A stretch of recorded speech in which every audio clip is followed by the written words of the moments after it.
Hi, I'm Alex. I'm one of the Book Bros, and in this series we're going to be talking about fan fiction to maybe introduce something to you that you've maybe never read before. So today I'm going to be talking about Moratorium, story by darkpetal16 on fanfiction.net.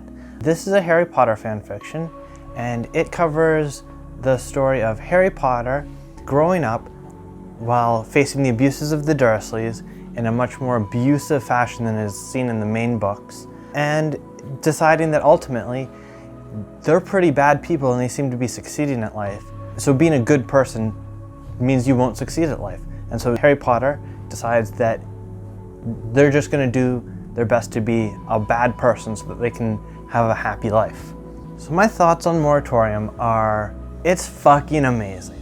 I fucking love it. It's great. It takes Harry Potter and takes it a little bit to a darker level and takes into a bit more realism, a bit more of the nitty-gritty bits of life and the disadvantages some people have and the struggles some people face.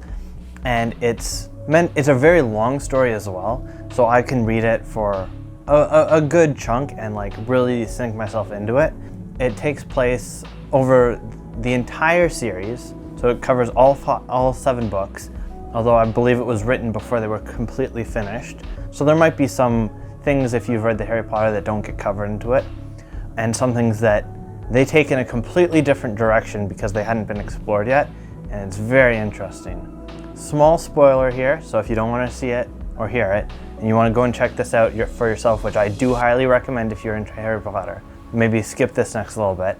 One of the biggest things that happens to Harry Potter is that in the beginning, as they're growing up, their scar, the Horcrux in their scar, actually takes on a second personality and sort of they feed into it and it becomes a whole separate identity.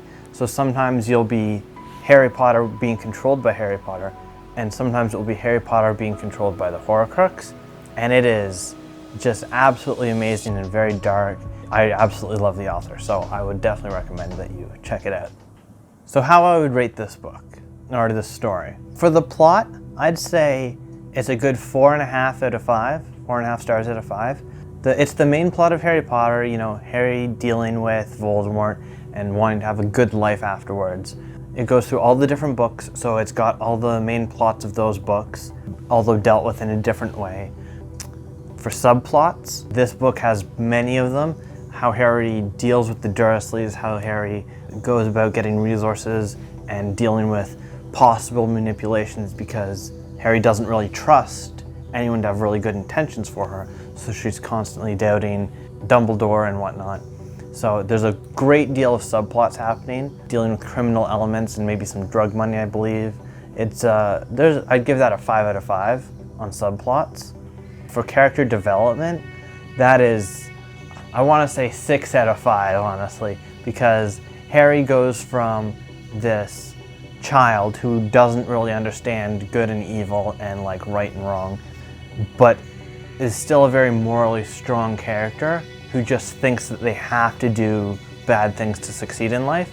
But throughout the entire book, all 7 chapters of it, well, each chapter being a book really, they start to realize that they can still do good things and that doesn't necessarily mean that they can't succeed in life. And all the way to the end where they have just this largest character defining moment I can even describe. It's like, wow, they have changed so much. So I would give that 5 out of 5 or a 6 out of 5 if I could. The writing, the editing is very good. There's no real, it's not an official published story or anything, but I didn't notice any real problems with it. The grammar is good. It's written by an English author, so it's not like they're translating it from a different language or something where it's a bit more difficult. So I'd give that a 4.5. I'm sure there's some problems that I just didn't notice.